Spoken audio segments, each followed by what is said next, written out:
So prepare to roll, again and again, and again and again and again. And again and again and again. When Matthew Matosis released his Lost Soul Arts of Demon Souls video, Elden Ring didn't exist. Hell, Sekiro wasn't even out. With the added context of these two games, it's a pretty apt prognostication on the series' future. The outlined trajectory of FromSoft boss fights becoming ever more shonen anime has held true, and we can see them straining more and more and more against the limitations of their own combat systems. Meanwhile, the other parts of the Souls experience, the things outside of their combat that make them special, continue to atrophy with no end in sight to what can be lost. Shadow of the Erdtree is the rubber band finally snapping, so to speak. The combat systems have been pushed to their absolute limit, and it's started to really reflect in the played experience. I don't like Shadow of the Erdtree. It's probably the most unpleasant gaming experience I've ever had, certainly the most unpleasant I can call to memory right now. I'm certain I've played worse games, but none quite so unenjoyable to me. What I'm going to do here is try to explain that perspective, and all I ask is that you hear me out. I think the identity of the Souls series is confused at this point, pulled in a multitude of directions that are each mutually harmful to one another and that are defined by their mass appeal, not their cohesion. The result is a DLC with multiple ambitions caged within an unsuitable formula that can't allow any of them to be properly manifested. I won't bore you with the full history of Souls and the shift in focus through each installment. You can watch Matthew Matosis' Lost Soul Arts video for that. Instead, I'm just going to focus on how that shift is depriving these games of any sort of value that is not exceeded in some other title, and how things have really begun to fall apart with the mismatch between the ambitions and the central framework. Dark Souls and Demon Souls were quite minimalist games, low to the ground in terms of presentation and narrative styling. A lot of systems were built with this in mind. The camera's bad, but realistically, it doesn't have a huge amount to track. Its badness is less often problematic than it might be in a more hectic game.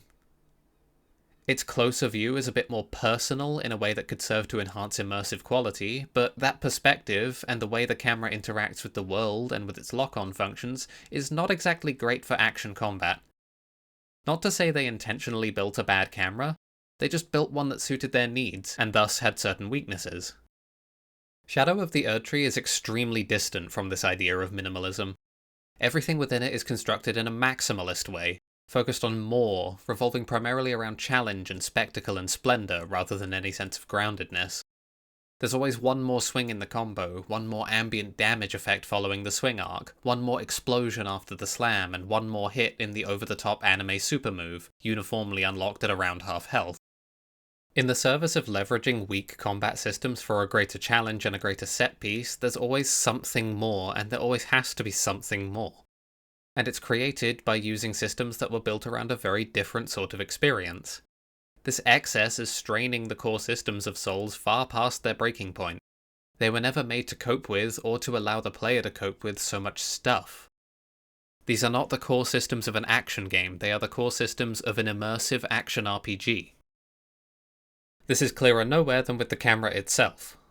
As I said prior, the camera in Souls games has always sucked, let's be clear on this.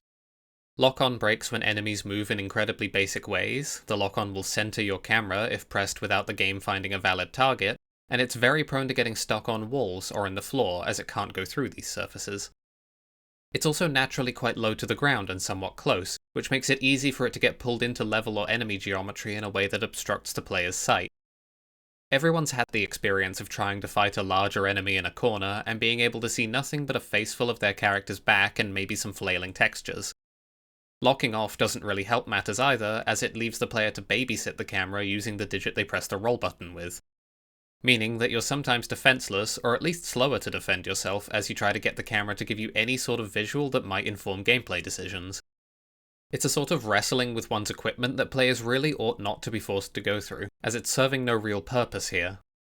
Not to mention you don't know when the camera is going to start causing problems, and by the time a boss movement has pulled it to a useless angle or flattened it into a wall, it's already too late for unlocking to be of any real use. Unless, that is, you've already committed to memory everything that is about to happen based on the initial telegraph. All this to say, the camera has always been bad, but Shadow of the Erdtree pushes it to its absolute breaking point. Shadow of the Erdtree bosses have a love of several things. spinning, frantic movement, being in the air, and leaving lingering effects with, after, or around their attacks. This creates a huge amount of visual clutter, alongside the already flashy design of boss moves, and it really fucks with the camera and the camera's ability to tell you things. Take the Divine Beast Dancing Lion, for example. This thing has probably the worst camera I've experienced in a Souls boss, because it's playing into so many things that make the camera awful. It both has a high lock-on point and can fly, thus pulling the camera down to point it up at the enemy, which lowers visibility due to the character obscuring more of the screen and the floor being less visible. And it's constantly surrounded by particle effect stuff. The lock-on point being so far up its body also places it on the part of the boss that moves the most, which is bound to create numerous moments of wildly swinging the camera around. This is only made worse by Phase 2, particularly the lightning phase, where the camera starts causing significant problems even beyond its usual fare. When in its lightning mode, the Dancing Lion will spawn arrayed lightning strikes in semi-deterministic patterns that go off after its attack lands. As well as introducing some additional visual clutter, alongside the mess of wind and lightning and hair and cloth and rain effects, the camera is pulled up, so the location of these strikes are extremely hard to actually ascertain. And that's at the best of times, when you aren't in a corner, when the camera isn't frantically snapping from one side of the Dancing Lion's head to the other as the beast thrashes about attacking you, when the camera isn't rammed tight against a wall, or stuck halfway up the staircase that From for some reason put in the boss arena. At its absolute best in the fight, the camera is making it extremely difficult to discern necessary information or to read what the boss is doing, and it's usually performing much worse than that. The reason this is so offensive is that FromSoft have been working with this exact camera all but unchanged for over 10 years now. They know how it works, they know its limitations and its weaknesses and its deficiencies, and yet still somehow they design bosses like the Dancing Lion that seem almost custom built to bring out every single last bad feature and exacerbate them to the nth degree. If they want to keep making fights as ostentatious as the Dancing Lion, or Radahn, or Bale, the camera needs to improve, else the player finds themselves rolling blindly through an incomprehensible mess of effects and colours and lights, succeeding only if they already simply know what is happening and when and where. I can't react to lightning I can't see. I can't know that if I walk backwards I'll walk into a radial effect that the boss put there until it has happened to me, because the information is literally not made available by the camera. And I can't even know I'm supposed to be babysitting my camera in some of the sections like this until I have been hit by such an effect. Take Bale's big lightning breath fire AoE Giga move in Phase 2. He flies high up into the air, which again pulls the camera up, harming visibility of the ground that he's currently breathing fire across that I need to jump. My ability to perceive along the ground gets totaled, and so I'm in trouble by the time I even realise that I need to unlock. And that's all assuming I somehow have an exact intuitive understanding of what the boss will do when it flies up into the air. An understanding that, in Shadow of the Erdtree, I absolutely do not have. Let's talk incomprehensibility. In order to respond to something, I have to, on some level, understand what's happening. When I see an enemy bring their sword back with the tip pointing at me, my intuitive expectation is that they mean to stab me. I'll, the first time, respond as such, with a fuzzy guess as to when the stab will actually come, informed by the boss's motions as they telegraph, and their general sense of weight and speed derived from their appearance and their other movements. It's a toss-up as to whether or not I'll get it right the first time, of course, because no one can determine everything that's coming from a telegraph, and we're generally slower to react when we haven't seen something before, nor should one necessarily be able to react to everything on the first time seeing it. Without knowing what you're looking for, you won't pick out the important parts of the animation that signal when the attack will come, assuming there are any in particular.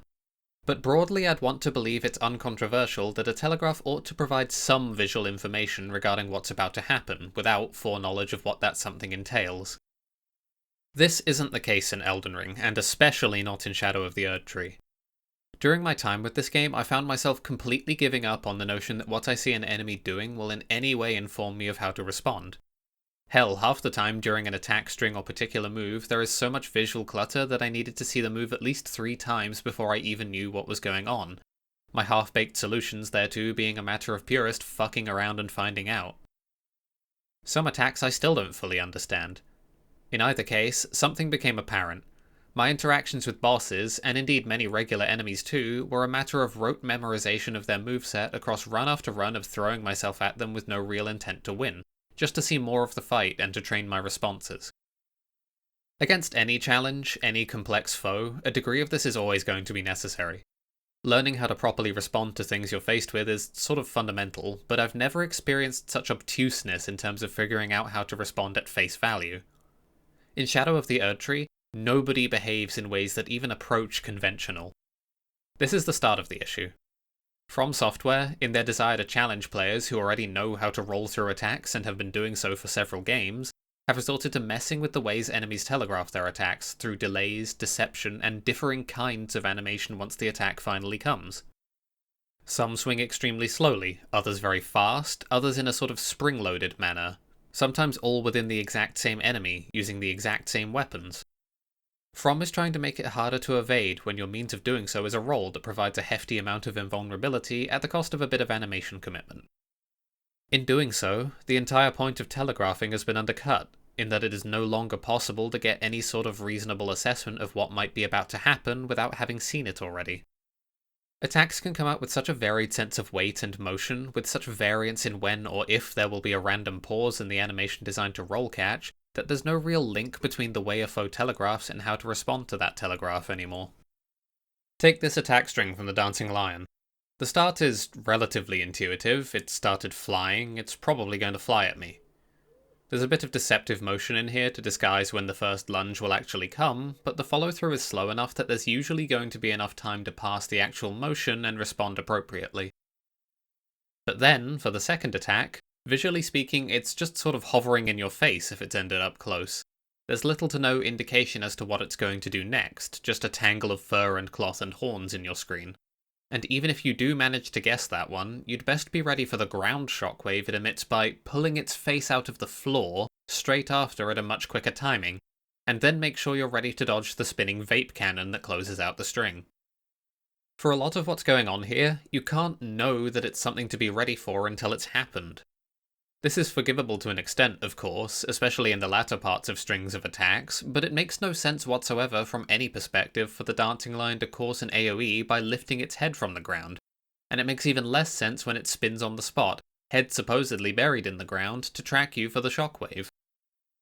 These potentialities are not signposted in any way at all, really, and neither is the breath attack. You can't really estimate or intuit that they'll happen, you just need to have seen it already. As I played through this DLC, again and again I found myself saying the same thing. You just have to know. When the boss does a ground slam, will the inevitable ground explosion shockwave that follows be immediate or delayed? Will they hover in the air for a moment, keyframing their jump, or will they come down straight away? How fast will they descend when they do, and how long will they hang in the air? Will there be any visual indication of this transition point in the animation? How am I to know that when the horned warriors begin to telegraph their shoulder tackle, that they will in fact be able to slide along the floor in order to reach striking distance? How do I intuit how far they can slide? The answer is, I just have to know. I'm not expecting a full and detailed prognosis of what's coming anytime an enemy so much as twitches. I am, however, lamenting that I can't really determine anything about when or how I should respond until I'm already pretty familiar with exactly what I'm seeing. And the effect of this is far beyond just throwing me off for a particular attack at this point. Boss animation design has pushed so far in the direction of peculiar timing in the name of throwing off the player's rhythm that it no longer adheres even loosely to any consistent sense of motion or physics, even within the same enemy. Rellana's swords seem to change weight depending on the swing, and swings are sometimes held so long that any sense of wind-up has long since departed, especially when the follow-through is sometimes just as slow. Movements in Elden Ring no longer seem to be grounded in any physical reality. Not our reality per se, but one that uses the principles of animation to breathe life and weight and power into a variety of different movements. Principles like telegraphing don't just serve to give the player a visual indication of what's going to happen, but also to lend force to whatever that attack might be. This weight is deeply undercut when the swings are so jarringly slow, or hold on the anticipation for an extra few beats, or conversely when after such moves, the enemy moves as if it's twice as light, but with no real difference in the damage it deals. It's unintuitive, in a word, forcing the player to wrestle against perfectly natural responses in a way that stops you from trusting them, which just leads to further damage when the boss swings at a fast cadence.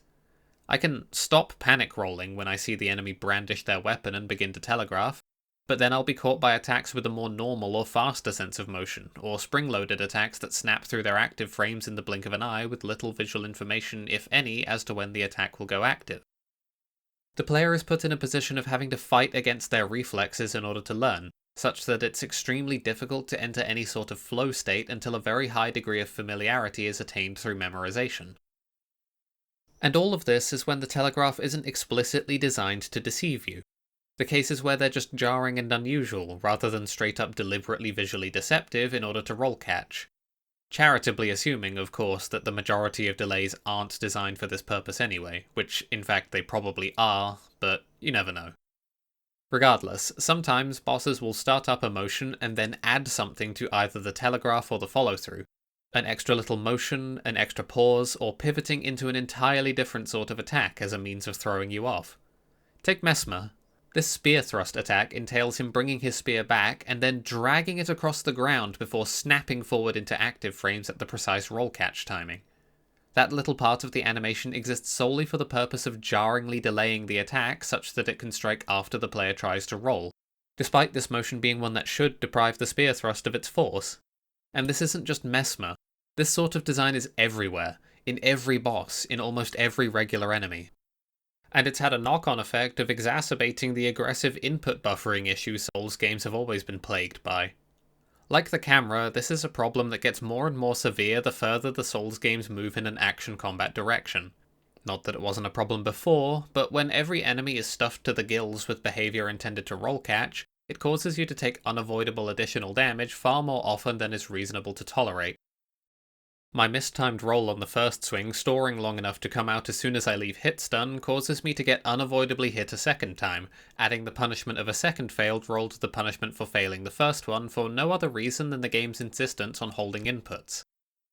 This can't really be called a panic roll in any justifiable sense. The roll catch move isn't testing or punishing anything in this instance, it's just causing extra damage. You might think From would notice this issue after 7 games or so, but here we are, and it's still happening, and with every game getting faster, more hectic, and more absorbed with roll catching, the frequency of this sort of frustrating occurrence keeps on increasing. Overzealous input buffering is hard to see the value of in the first place, but when it creates so much ambiguity as to what my character is going to do once they finish an animation or leave hit stun, it just makes it harder to play with precision, even with precise inputs. It's rather inexcusable that issues like this have gone unfixed for so long while the Souls games have remained fairly stagnant in terms of formula. They're not evolving and they're not refining either. Instead, that energy has gone to concocting the sort of enemy behaviour I was outlining prior, and disseminating it through every opposing entity with a health bar that can be depleted. To try and prove that, I'm going to go through a bunch of the major bosses, roughly in order. I've already been over a lot of what's wrong with the Dancing Lion, but let's reiterate. It's extremely difficult to tell what it's actually doing in its flying combo, especially for the second hit, then the following 2 attacks both require simple knowledge that they exist, as they are more or less untelegraphed. It also has a charge that snaps from a short telegraph pose into extremely fast motion with little to no transition point, numerous nonsensically delayed roll catches, and in all of its Phase 2 modes applies particle effects to itself that make the already bad camera issues intolerable. Especially when 2 of these modes contain ambient damage effects around some of its attacks that demand precise identification of their location and positioning to avoid. This is all assuming, of course, that you are allowed to position around them, as larger Souls bosses have a habit of pushing the player around with their movements, making positioning even harder to assess and even harder to maintain. And the third mode, the Wind mode, has a move where the lion flies around generating emissive wind particles all over itself, to then fire a circular emissive wind projectile that is visually almost identical to the wind aura surrounding it. Telling the 2 apart is no easy task. This seems so intuitively bad as a choice for an attack that I wonder how it even made it in. In order to dodge the move, I need to be able to judge its trajectory and distance, which is made far harder than it needs to be by the lack of clarity in the visuals. Everything about this boss seems almost tailor-made to bring out the worst behaviours in the camera, and to give the player the least comprehensible learning experience possible in terms of figuring out what's happening and how they ought to respond.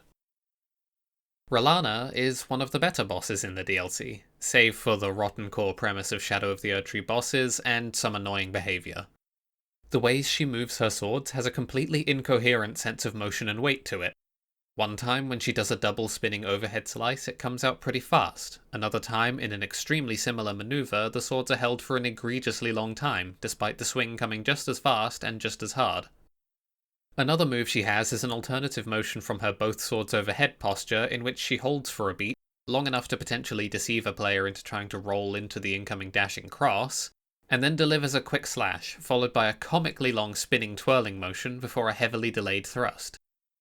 Why would a person ever behave this way in combat? I understand this isn't the gold standard to hold all combat animations to, but when matters get this egregious, it just ends up confusing. Is she drunk?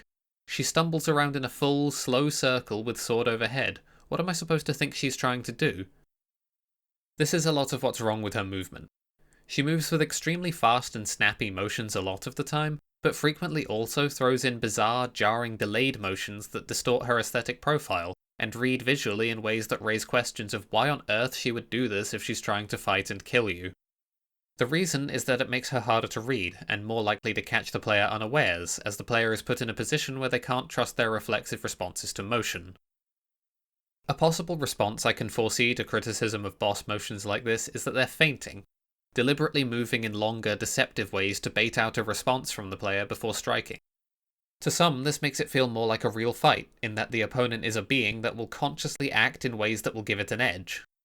The problem with this viewpoint, though, is that the behavior these bosses express are not really feints. If you hold your weapon overhead for 3 seconds in a real fight, you're gonna get pummeled the majority of the time. Furthermore, feinting is generally about disguising one's intentions, not telegraphing them loudly and then following through at an off-kilter pace.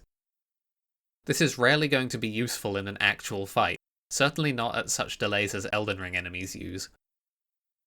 Feinting motions in reality are fast, because you have to be quick in order to both generate a response and then to capitalize in a different manner than the one you telegraphed. The bosses frequently leave themselves open to hits while feinting in this manner, and then release at a particular timing that never changes with the player's response, which sort of defeats the point entirely.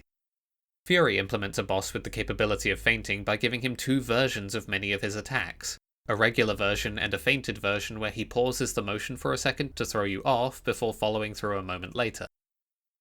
Not only does this read much more intuitively as a feint, its presence as altered versions of the same moves keeps the player in a position of having to closely watch the attacks that can be feinted long after they've already learned the timings.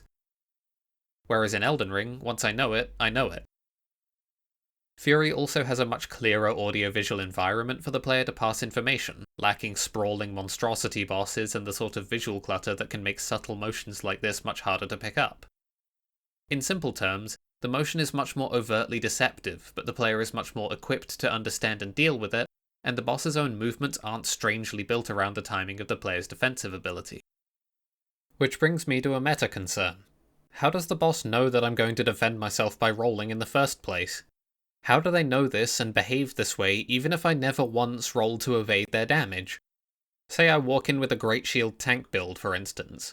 For most of these bosses, they've never even seen you before, let alone have this intimate understanding of how you fight. Contrary to supporting immersion, this is harmful to it, as it further exposes the reality that bosses are not in fact entities of their own, but are sequences of code designed to challenge you, and designed, in later games, to respond to player behavior, not character behavior. Rellana doesn't learn me in any way, certainly not one that resembles how I learn her, and once I do learn her, her feints accomplish nothing outside of getting her hit. And she's never going to stop doing them, and she's never going to stop getting hit for them. Looking back through the series, you can see behavior like this getting more and more rampant. Shadow of the Erdtree is not special in this capacity, just a continuation of a trend getting more and more severe.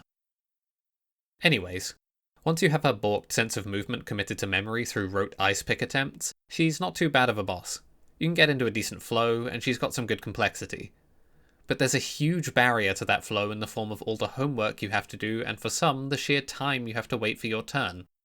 In Phase 2 especially, she can go on for ages, and then end her combo with a Phase 2 extension that ends in her jumping away and firing a projectile at you, denying you a punish window.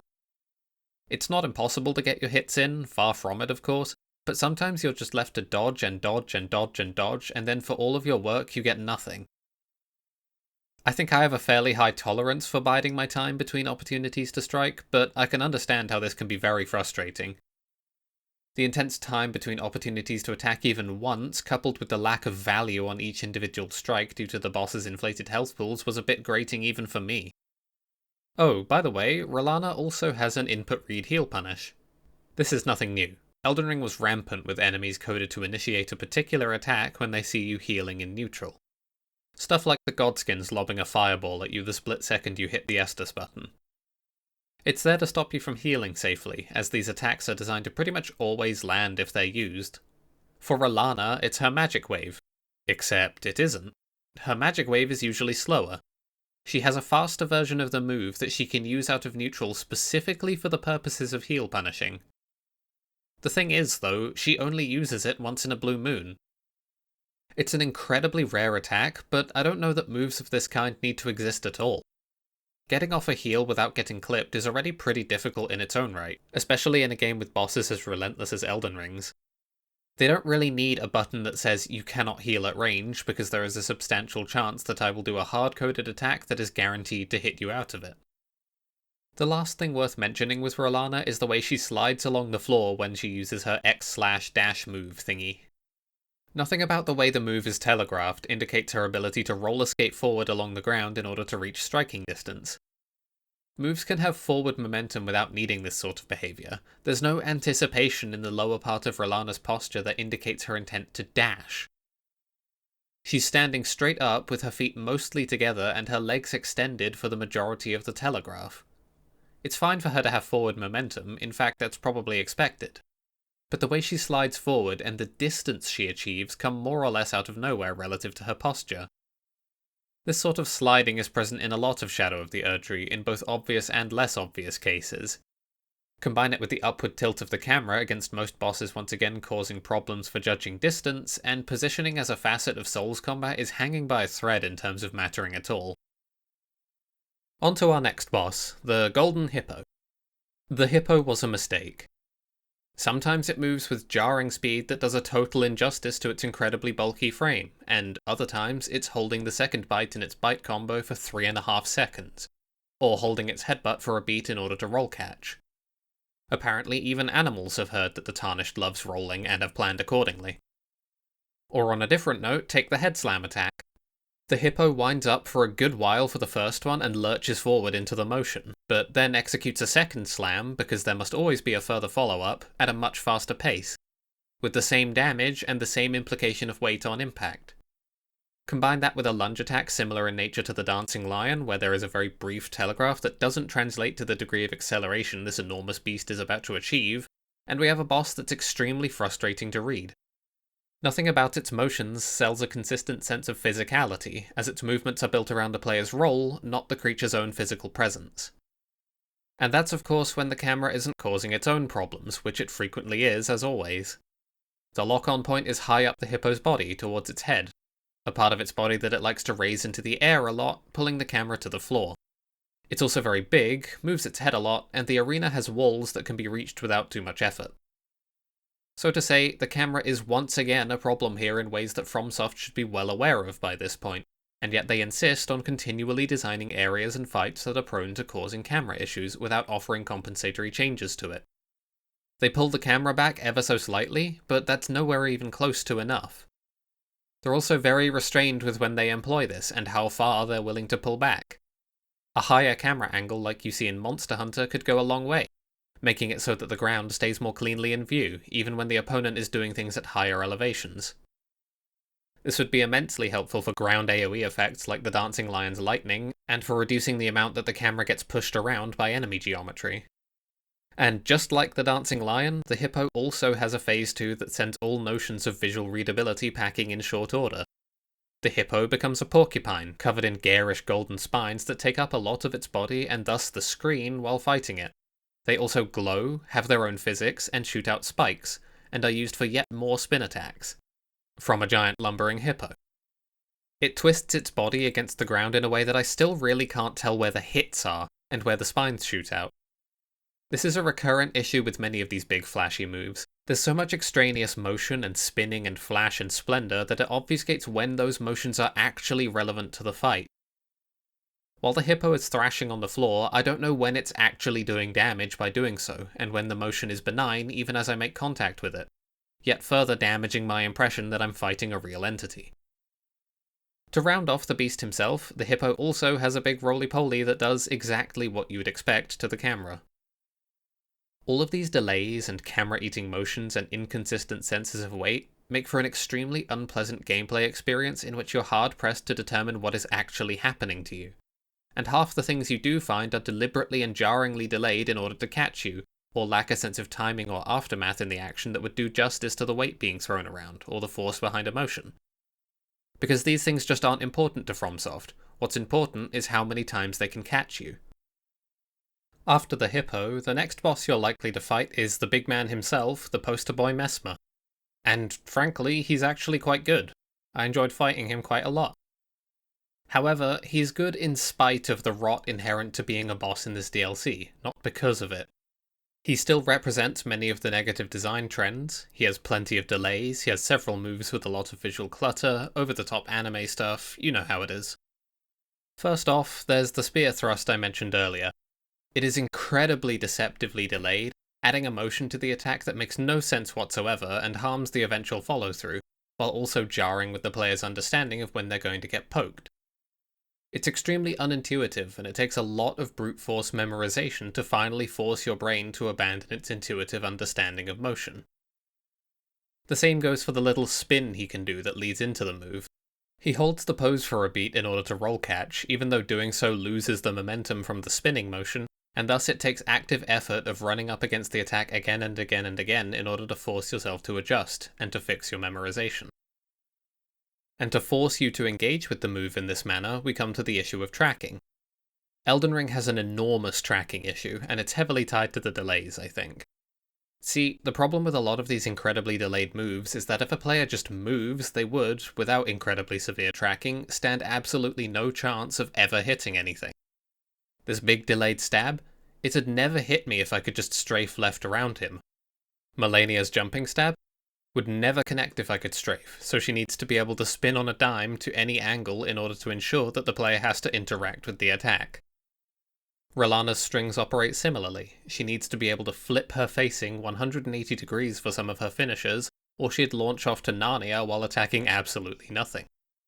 A partial alternative would be the boss having to actually turn around before beginning attacks targeting you, which would essentially increase punish windows, which From doesn't seem to want. Beyond just looking very silly, the knock-on effect this has is that positioning is near irrelevant as a consideration in Souls. It matters insofar as you roll certain attacks in a particular direction, but where you stand doesn't really mean anything for your ability to work around the foe's moveset, certainly not in any consistent sense. So what we have here is a negative design Ouroboros death spiral. Delays come at least partially from the lack of levers in the combat system to adjust difficulty, and to make sure these attacks stand any chance of hitting anything at all, they need to track to a degree heretofore unheard of. A second problem is introduced to deal with the design ramifications of the first problematic practice. It's like trying a program of preemptive chemotherapy. It seems that FromSoft really doesn't want you spacing around attacks, or finding ways to avoid them that don't entail strictly a use of a defensive measure. A roll, a block, or a parry. It's possible, sometimes, even with moves like Messmer's stab, but boy does it look ridiculous when you manage to pull it off, and it certainly isn't consistent for the vast majority of moves. On a different sort of note, I want to have another brief chat about the woes of judging distance. Messmer has a big anime combo move in which he spins into the air, then does a lunge, followed by a rush of spear stabs, then a slam down, which is delayed, and, because this is Elden Ring, is then followed by an eruption of spears from the ground about one roll beat afterward. This is all a bit much for my personal aesthetic sensibilities, but that's beside the point. I want to focus on the second attack, the spear rush. All of the stuff going on, the big particles on each stab, the fact that he's up in the air, the speed with which they come out, makes it really hard to tell what your correct response should be. I landed on sprinting away to outspace that part of the move before rolling the slam and spear burst to then get my punish. The problem I ran into was the last spear thrust usually catching me. Naturally, I attributed this to distance. He was ending up too close, so I wasn't able to make enough space. It took me taking an attempt at a greater distance to find that no, he just snaps forward an enormous amount of distance on that last stab, meaning that outspacing it essentially isn't possible. You have to roll it, and you have to just know that you have to roll it. The problem here is of many kinds. First, the boss teleporting across the screen on the last swing of a move while airborne. Secondly, the fact that due to the amount of stuff going on my screen, I can't even see him when he does that. All I can see is a bunch of stab visual effects. It's a gratuitous combo that disguises very relevant information regarding what's happening with flashy over-the-top visuals. I couldn't even really tell what he was doing in the first move of the string, behind all the flashy flaming twirls. I wasn't sure what in those motions was an actual hit, and as such, when I should respond. And the only way to learn was rote memorization. Naturally, there's the alternative solution of rolling under him, but this is far from intuitive either. I can hardly see where and when his hits are, let alone know how hard they're going to track. And if Elden Ring is any indication, I assumed they would track quite a lot. I'd like to reiterate, Messmer is the best fight in the DLC and it's not even close. He has almost no competition. A lot of his other weapon swings are well telegraphed. Some of his fire launching swings can create some visual clutter if you choose to roll backwards, but that's clearly discouraged, and beyond this we're mostly fine. He has a lot of attacks with intuitive motion, some intricate long modular strings to introduce some complexity, plenty of punish windows of varying length, and Phase 2 provides him with some combo extensions that throw a small wrench in Phase 1 strategies. The snake attacks in Phase 2 come out extremely fast for creatures their size, their telegraphing really just showing that they exist for the most part rather than indicating what they're going to do, but their timing is not such that they take a long while to force oneself to learn. The ultimate snake combo thing is a bit gratuitous and hard to read, even though it's on the calmer side of big ultimate boss super moves. The only remaining complaint I have is that on one of the snake combos in Phase 2, the third snake strike interacts very strangely with the arena as it zooms around, making it difficult to ascertain what it's even doing, let alone when it's going to strike. Add this to the positioning disorientation from its spinning, and you then end up able to roll back into its attack path, getting roll caught in its lingering hitbox as it raises upward. It's very hard to determine what's going wrong when this happens, or what ought to be done to stop it from happening. The visual information is just not clear enough to make that determination. Certainly not after a small number of times seeing the move. Either way, maybe it's a testament to something going on at FromSoft that Messmer is as fun to fight as he is, despite all of the design rot bringing him down. So much of the design philosophy of this DLC is working against combat being in any way pleasant. So it's quite nice that at least one fight came out good despite it. I'm not going to go through every boss or every remembrance. Some of them I want to save, but more importantly, I think the point has been made. This sort of stuff is everywhere. Every boss, and a large number of the basic enemies too. It's a rampant, pervasive design ethos that poisons even the best encounters the DLC can muster, and makes its worst reaches even more unpleasant to face. More than that though, I want to point out that it was, once upon a time, something worth remarking upon if a boss had infinite stamina, or nonsensical tracking, or disco slide move assist. These things weren't appreciated, or at the very least were noteworthy in any capacity whatsoever. This isn't the case anymore in Shadow of the Erdtree. Every boss has at least some of these behaviours and usually expresses all of them. The infamous infinite stamina combo monster Pontiff Sullivan would fit in as a basic enemy type in Shadow of the Erdtree. He gets heavily upstaged by the likes of no more than the Horned Warriors. I think it's worth remarking on the long attack string high uptime infinite combo side of the matter a bit more. This isn't implicitly bad. In fact, it can be a pretty good thing. I like high uptime in boss fights. I don't like it when bosses like Rellana repeatedly disengage to cast a move that makes it a bad idea for me to engage, and then stand around doing nothing. I prefer fights like Morgott or Messmer, where I can be in the fray near constantly. However, despite my preference for that pace of play, there is something lost in the utter unrelentingness of enemy and boss behaviour. Stamina as a concept in Souls games is vaguely representative of, well, physical stamina, I guess. One's energy to do things, a resource that is, in fact, depleted by action. I can't speak for anyone else, but the length of strings and the nature of bosses' recovery times sort of grounded enemies and bosses in this notion as well in the prior games. That physical beings in this world can only go on so long without a break. This idea is heavily strained by how incredibly active the bosses are without any sort of pause, leaving minuscule breaks between their strings or between attacks in strings for the player to get their hits in. They don't feel as well realised from this perspective, because alongside the lopsided notions of weight and physicality in many of their attack strings, they've lost most of their implication of physical presence. Very few bosses vocalise or make sounds of any kind, let alone sounds that can be heard over the din of hit effects and particles and lightning, to say nothing of the soundtrack. It serves to weaken the illusion that I'm combating anything more than a wall of code within the framework of this series. As I said at the start, Souls games used to be quite grounded in their styling.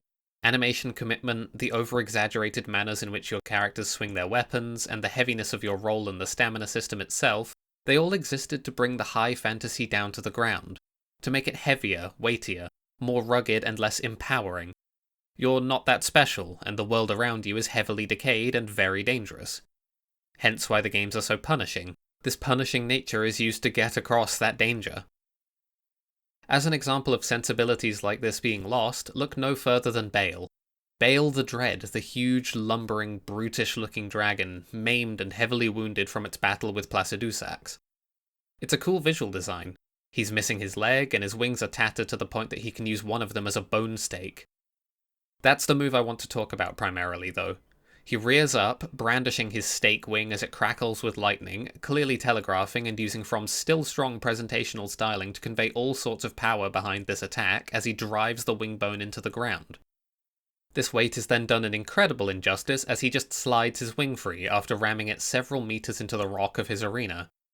This is done in service of increasing his uptime, as he can follow this move with a bizarrely fast wing swipe combo with his other wing, limiting the player's punish window. It's fast enough that it looks like a fairly explicit animation cancel, and it's not the only one. The Dancing Lion can cancel its head slam recovery into its grab. Midra can cancel his phase transition nuke's recovery into a couple of things. Radahn can cancel a whole bunch of his recovery animations into quick short moves, and Gaius can cancel multiple moves into his charge. The list goes on. I don't mind my punish window being limited. I got my R1 on Bale's face. I'm happy. I mind the loss of weight behind the attack, as its force is not done justice by the speed with which he recovers from it. Big attacks with lots of power behind them don't tend to be easily recovered from. When you throw the entire weight of your body behind some motion, you don't pick yourself up that quickly. In animation, this aftermath helps to communicate the power behind a strike. Power that is compromised when the recovery is sped up, borderline cancelled out of. Bosses have a tendency to snap to new poses while appearing to recover, further breaking down any notion that they are physical beings that exist in the same world that I do with my rules of animation commitment. Granted, those rules are breaking down on my side too. Every new fancy weapon art that inexplicably allows me to fly and wave dash around like I'm fucking Falco breaks this impression down player side too. Not that such overly showy moves are of any use whatsoever in boss fights, or even regular enemy combat most of the time. They're typically pretty useless. And that's where all of these sorts of systems are leading, to a total breakdown of the immersive quality of the game. My mode of engagement has changed gears, so to speak, such that I'm immersed only in the challenge presented to me and no other aspect of it beyond that challenge. The enemy has ceased to be a real presence in a world I'm engaging with, and has become an isolated step in a sequence of isolated steps, with no relation to one another or to the cohesive whole that the game is trying to manifest. All that's left for me in terms of engagement is the combat, as every other aspect has peeled away in the face of that combat. It's hard for me to be invested in Gaius as a real entity when I'm incentivized to dodge roll directly through his bore in order to dodge the charge. And that combat, it bears reiterating, is pretty unremarkable. It's incredibly simple, with very little wiggle room for skill expression, unlike many other heavily combat-focused games it might be compared to. Boss fights especially are a mere calculus of rolls, jumps, and the correct attack button during the punish, the choice of which makes almost no difference outside of damage and stagger, which is itself a means to more damage. Nothing about my offense really synergizes with itself in ways I can take advantage of. No matter what tools I have at my disposal, I can't combine them to create something transformative of the capabilities of either. Nor is there much of a positional aspect due to the incredible move assist and tracking. It crops up here and there in vestigial form, but it's clearly not a staple anymore. Compare across to Monster Hunter. Where I choose to stand when I fight a monster has a lot of bearing on my relative safety, especially because I can't as reliably roll through just about any attack that comes my way. You often avoid attacks by simply not being where they hit, or using your role to physically get out of the way of attacks, rather than using its invulnerability frames. You can use iframes, and frequently do with things like Superman dives and certain weapon abilities, but they're by no means your primary and only means of defense. Like I said, much more of your defense is positional. You'll notice I'm spending a lot of my time sprinting in proximity to the monster to evade its attacks and find my way in, which, by the way, so happens to also put a lot of pressure on my stamina in this fight. Your offense is more complicated too. Weapons have much larger movesets than Souls weapons do, and the difference between Monster Hunter weapon types as compared to Souls weapon types is much larger. In Monster Hunter, weapons have capabilities that no other weapons do. They're capable of mechanics that no other weapon has access to, or otherwise play in ways that dramatically alter how you can fight a monster. Insect Glaive is the only weapon that has ready access to the air for evasion and safe attacking. Longsword has best access to counters, alongside very high uptime, as its entire moveset can essentially form a closed loop. Ask a Charge Blade player and a Switch Axe player their experience with a Tempered Diablos, and you'll get very different answers.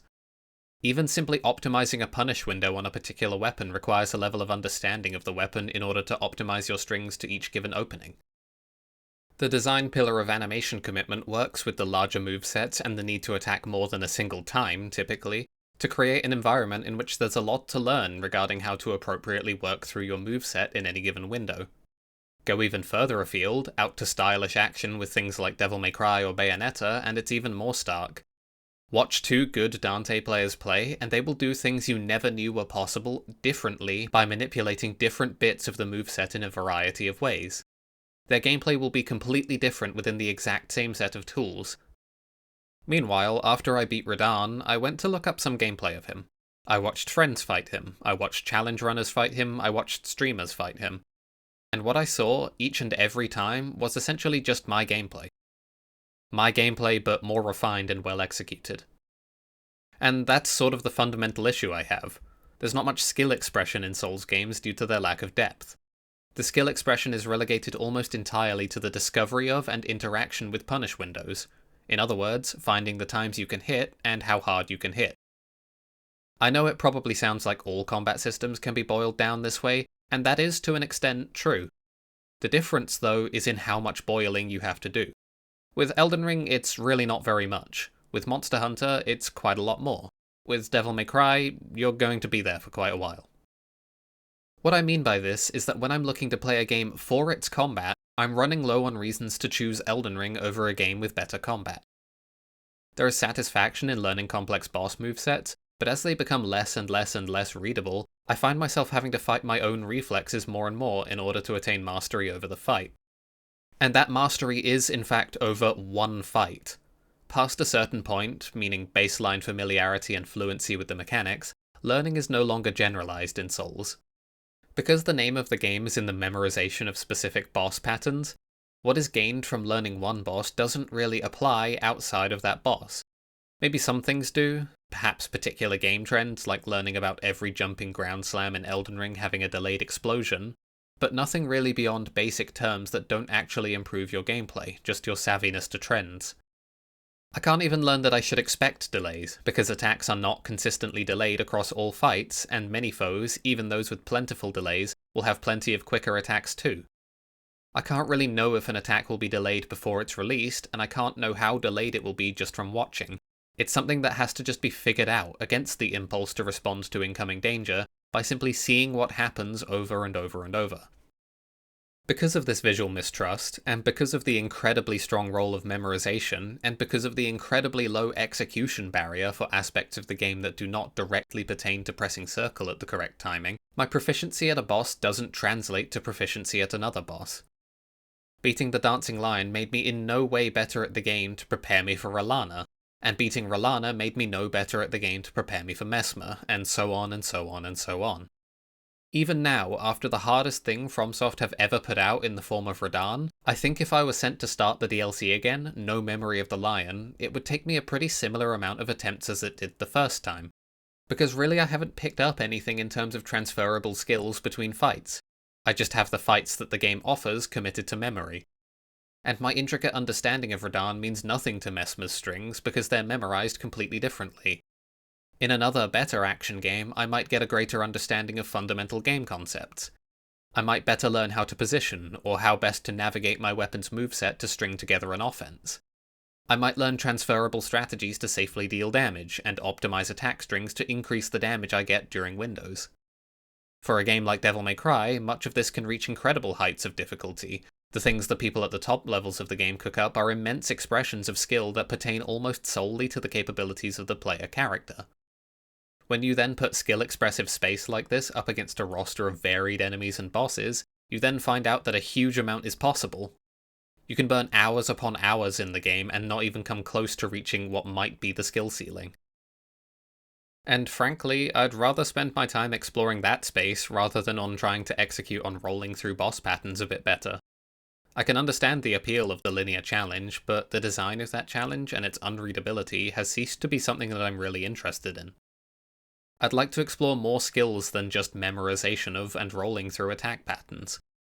The memorization part of this process has ceased to be something that I'm interested in, when I feel like I'm unable to put any real trust in the visual information I'm receiving to tell me anything about the enemy's intentions. I just won't know until I've seen it already, and sometimes I'll need to spend many subsequent attempts with that attack fighting my natural response to telegraphs that I've become aware are designed specifically to deceive me. It's uninteresting as a prospective challenge to me, as the skill resides almost solely within my memorization of attack timings, and it's also deeply harmful to any sense of immersion I might have on multiple levels. Enemies seem to have come into being in this world with a pre-existing knowledge of the capabilities and behavioural habits of the Tarnished, such that they are aware, when the Tarnished walk through their door, that they need to be deceptive in their motions in order to bait the Tarnished into rolling before the strike. A roll that, in many cases, it makes little sense actually protects you from danger at all. Again, I'm incentivized to roll directly through Gaius' oncoming boar. I think at this point, it's time to address the elephant in the room. That horrid boogeyman word that becomes the focal point of every single From Software release. Difficulty. I can imagine a non-trivial number of you watching are already responding to what I've said prior with some iteration upon get good, or more charitably put, interpretations of similar sentiments. The idea being that if I were to improve at the game, these issues I have would be less pronounced, or not present at all, in that they are literal skill issues. And it is true to an extent that my problems are being exacerbated by the difficulty of the DLC. Dying as rapidly as one does in the DLC to expansive boss movesets, the telegraphs for which I no longer really trust, is in fact a source of my frustration. The level of damage being put out means I have to do so much more treading back through things I already know, or just walking back from bonfires, in order to see the things I've not seen enough times in order to commit them to memory, or to forcibly shift my intuitive responses to. Much of my experience of Radahn was completing Phase 1 near flawlessly, then getting killed almost immediately in Phase 2 due to an inability to tell what was happening through all the visual clutter. And then I'd have to do Phase 1 again, a phase I'd already attained more than sufficient mastery over to pass through. I'm not no-hitting it every time, but I am no-hitting it sometimes, which is pretty incredible considering I'm not yet capable of beating the boss in total. And I'm doing it all just to get another look at what's happening in Phase 2, for another attempt at visually passing it. Not even really another attempt at success. The point here is not that Phase 1 should be skippable. It's to show how difficulty is exacerbating tedium. Difficulty isn't to blame, it's only enhancing frustration and tedium that is caused by other factors that went into the creation of that difficulty. So the tuning of the DLC is certainly playing a role. I personally wouldn't have given every enemy and boss as incredible damage as they have, but this is a problem much less systemic and much easier to fix. And it's something I could tolerate and might even really like if the played experience was more enjoyable. I don't really like running over bosses. My base game experience of Morgott was ruined by barreling through him without really learning anything about him. When I went back to him in a second playthrough with the ambition of killing him without taking damage, he became probably my favourite Souls boss, mechanically speaking. Assuming, of course, you can get a good fight out of him without over-leveling. So thanks for that, open world design. Anyway, as I said prior, I don't like beating a boss on my first attempt, and when I do, I don't feel like I understand them well.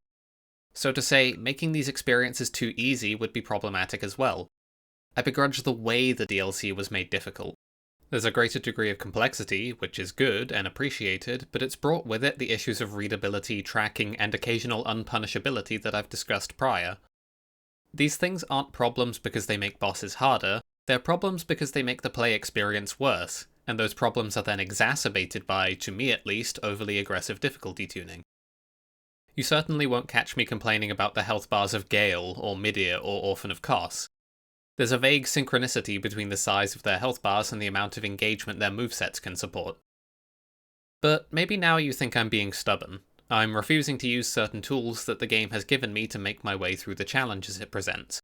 Tools that the developers clearly had in mind, and so I am essentially causing my own suffering by ignoring.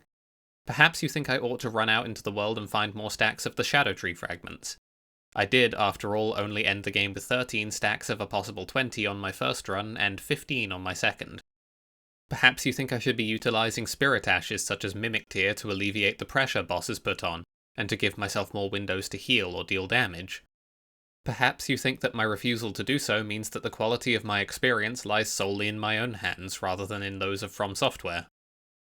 I'm going to tackle these two responses primarily, as I think it's probably quite intuitive to imagine why a player, me in this case, might not want to change up their build in order to overcome a challenge, not that such a thing is even necessary in the first place. So, first off, Scadutree Fragments. Scadutree Fragments are collectibles found across the Land of Shadow that can be spent in steadily incrementing amounts to gain a percentile boost to attack and defense while in the Land of Shadow only. So to say, it's DLC-specific scaling.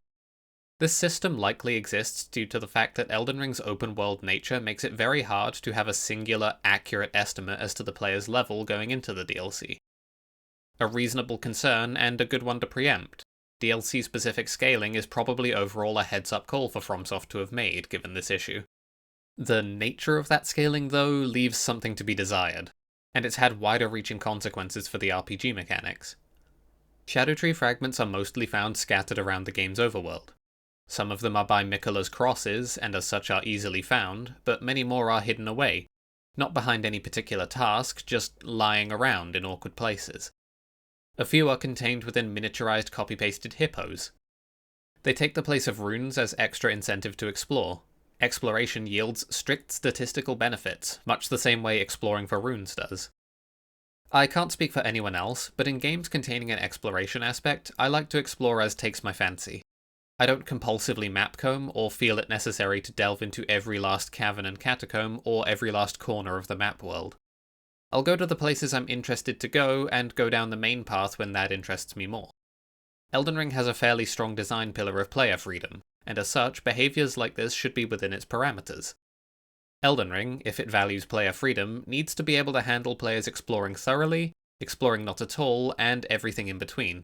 So I don't find the argument that I ought to get back out there and explore more than I want to particularly compelling. Player freedom goes for me in my decision to beat all encounters with just my weapon, no summons or fancy magic, and as much Scadutree blessing as I've found along the way, just as much as it goes for you and whatever gameplay decisions informed your playthrough, be it map combing, going back to explore after meeting a tough challenge, or whatever else it might be. I have my beliefs as to what makes a more compelling play experience, but that's frankly irrelevant. In the eyes of Elden Ring, both ought to be just as valid. The fragments also put the player in a frustrating position of having to modulate their own difficulty. Difficulty they can't really know they're going to have a problem with until running into a boss.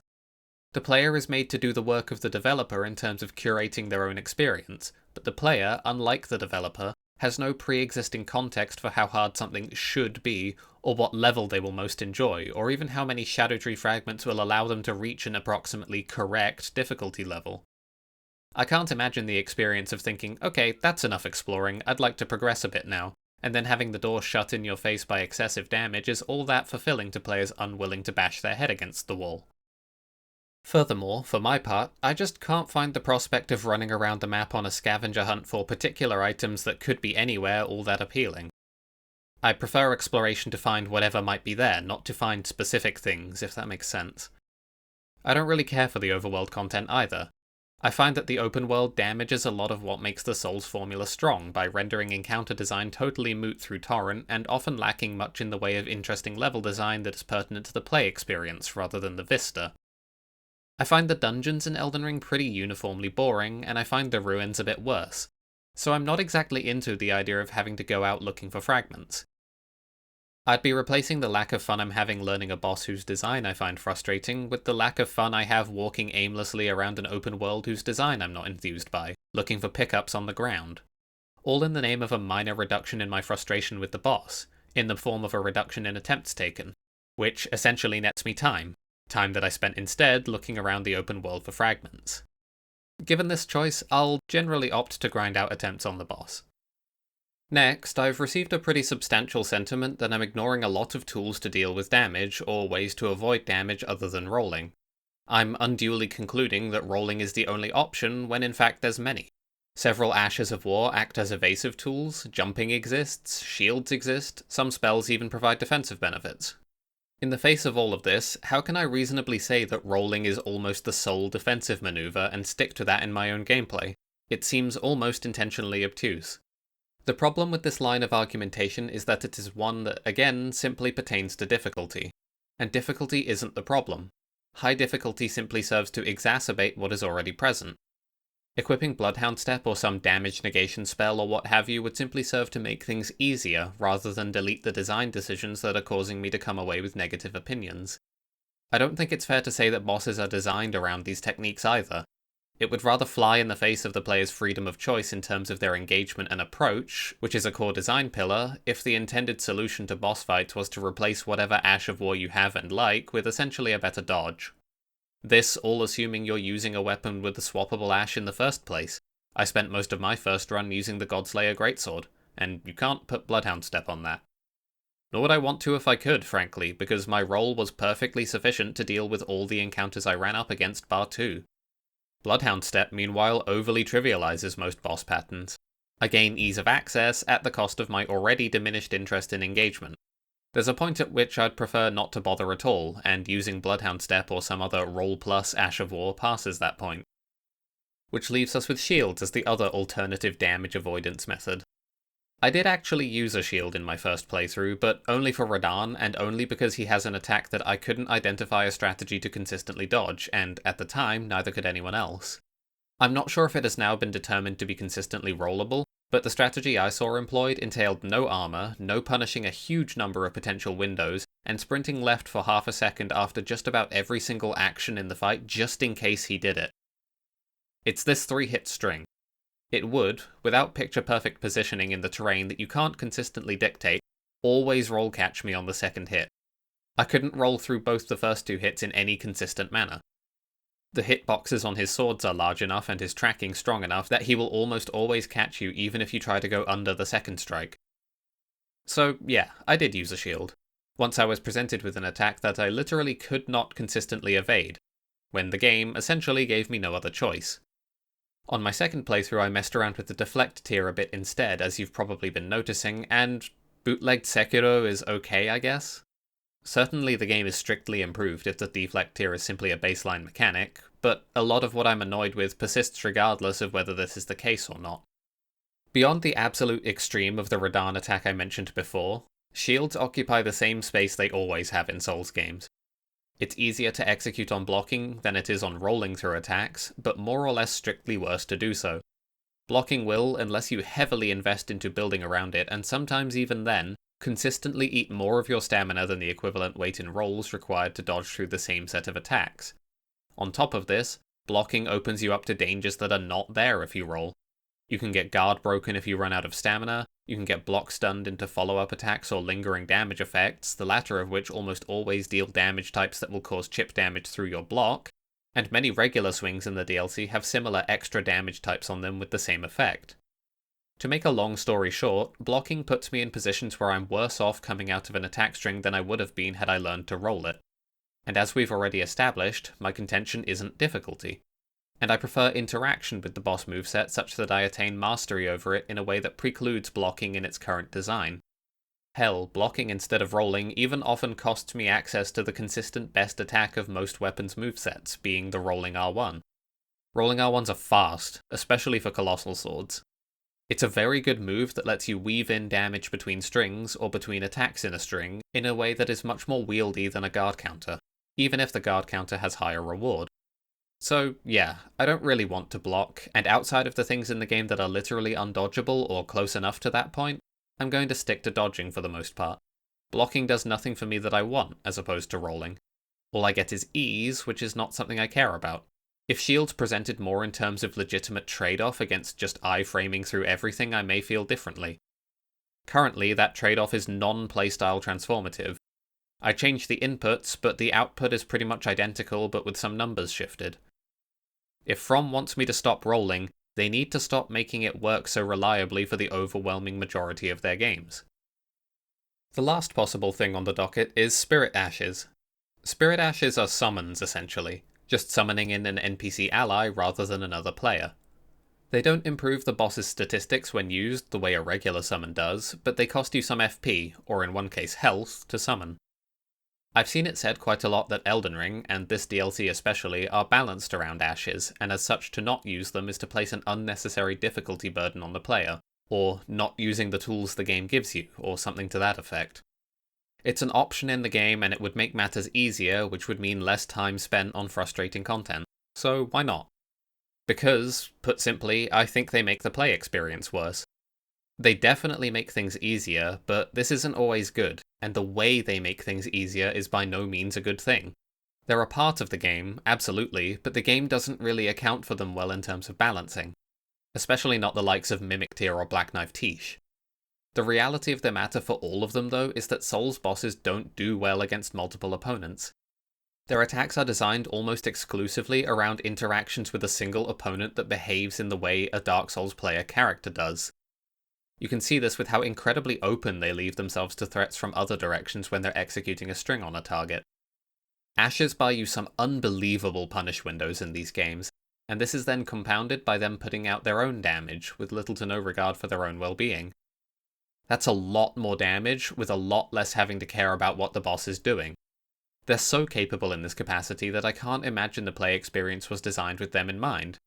They have an immensely trivializing effect on encounters with a level of grandiosity in their presentation and a degree of mechanical difficulty in their design and their tuning that it would be extremely strange if From were perfectly fine with them getting trivialized and barely interacted with. I mean, I've seen Tiche and Mimic Tear borderline solo boss fights while the player sits back and spectates. There's nothing in the boss design of these DLCs that indicates they're being designed around ashes. Their combos are still incredibly single-entity focused, their health and stance tuning is not such that they're able to tolerate two entities wailing on them, and their AI is easily manipulated to spend the bulk of its attention beating up the summon. And if they are intended, then I'm forced to conclude that From's intentions are that the play experience be worse, which is hardly compelling. For my part, my preference, both with these games and beyond, is that I want to beat the challenges presented to me on their own terms. I want to play ball with the encounter, so to speak.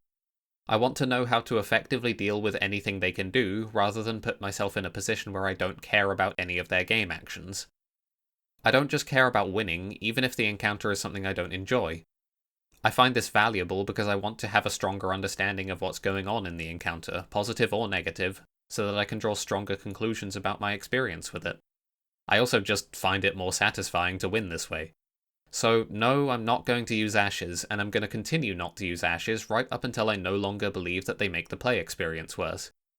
I'm not really interested in tools that allow me to bypass a boss's moveset rather than engage with it, and I'm not really interested in having an experience that I don't like for reasons that are only passingly related to difficulty be made trivial and still unpleasant, as opposed to difficult and unpleasant. The long and short of it being, the only problem ashes could solve is lowering the amount of time I spend with a boss, which comes at the cost of knowing less about that boss. In this sense, I think you could say I value my understanding and my rules of play more than my time. Which leaves us with the conclusion that ashes wouldn't actually improve my opinion of any of the content, and I wouldn't know what I'm talking about, as I'd have to engage far less deeply with enemy movesets. There's a lot of things I've noted in this video that I may not have even picked up on if I'd used ashes. And if I reached a point where I wanted to use ashes, essentially the whole point of my interest is defeated. I'd rather just play something else. Which is a sentence I found myself saying quite a lot with respect to Souls as of late, and especially with respect to this DLC. I'd rather just play something else. If I'm looking for a combat challenge, I'd rather play a game that's more mechanically rewarding along that axis. And I have many that I've played, and many more that I haven't to choose from. Even along the memorization linear challenge axis, I have Sekiro right over there with its boss select, superior combat, and vastly superior bosses. A bit further afield and I could go back to the Hollow Knight pantheons. Elden Ring, and especially Shadow of the Erdtree, bank hard on combat, and specifically boss combat, as a focal point. But the fundamentally thin mechanics of Souls have been stretched far too thin, which has rendered the whole affair deeply unsatisfying to me. There's only so much pure memorization I can find engaging before I head off to play Simon Says instead. And the other reasons I had to play Souls games have atrophied even further in this DLC. The legacy dungeons, level design, encounter design, atmosphere, and experiential aspects of the series have been rendered vestigial by this point. The open world is a slightly different kettle of fish, in that I think FromSoft have made some genuine progress in one direction at the cost of compromising other aspects of the design, but I'm going to hold off on that until after the parts of the game that are more clearly and distinctly breaking down. Starting with the legacy dungeons. I was really disappointed with the design of the legacy dungeons in Shadow of the Erdtree. Level design has been on a general downward trend for a while in Souls games, with any positive developments rendered more or less irrelevant by the prevalence of warping, which Shadow of the Erdtree takes to the absurd nth degree. Elden Ring already had an issue with warping trivializing the nature of the world, as you don't even go from checkpoint to checkpoint anymore. Anytime you're outside of a catacomb and out of combat, you can go wherever you want, to any grace you have unlocked with the press of a button.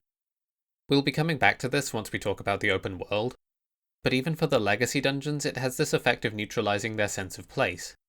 Your engagement with them is extremely non-committal, in that you can leave any time, you can come back any time and retain your progress. Warping isn't even the real issue here though, it's the design of the legacy dungeons and the profusion of graces within them. I was persistently shocked by how little I was facing in the way of resistance before hitting the next grace. It was very, very rare for me to run out of Estus between graces, and if I did, I can almost guarantee you it was to particular larger mini-boss type enemies rather than to the nature of the encounters present.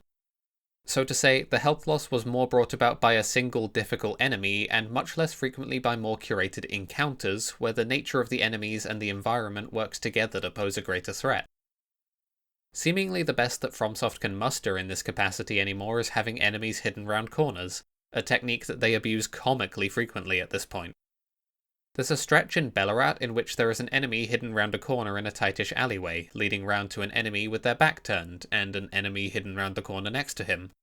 Past that is a larger enemy sitting up against a wall, and, would you believe it, another enemy waiting round the corner.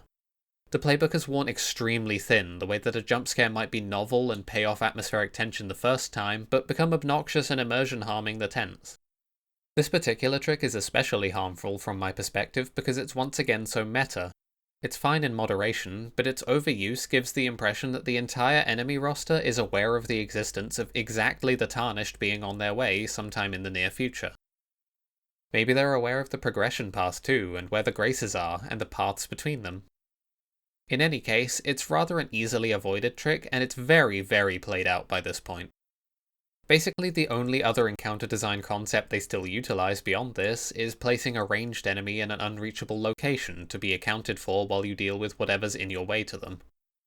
This is in principle a good way of adding something interesting to make an encounter more than the sum of its parts. Enemy composition and enemy placement can be leveraged to great effect to present a challenge in a different sort of manner to the way each enemy could be utilized in isolation. The problem is that when every projectile is both homing and relatively fast, it eliminates the positional consideration from the combat, and we're right back to the rollfest. In a context in which enemy attacks will unreliably overlap in manners that make it impossible to not be caught if you try to engage.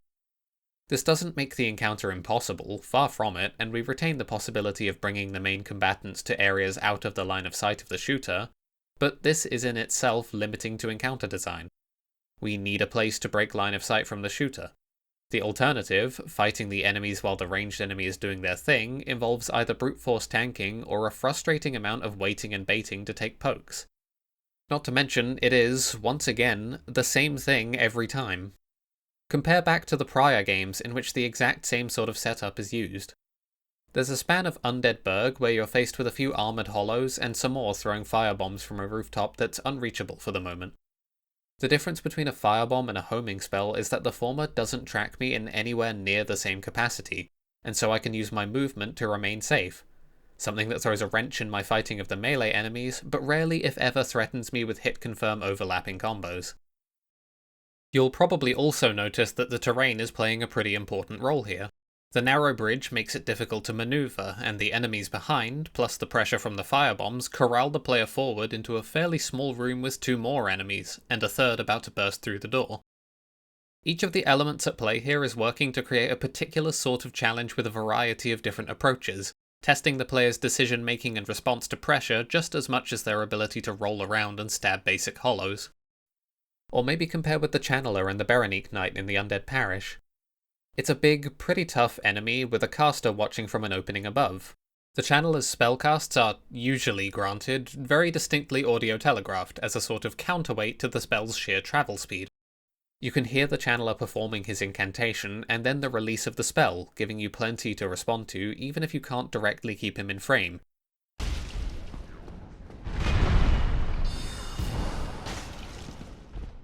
I don't want to come across like I'm laying down strict rules for how encounters of this sort ought to be designed.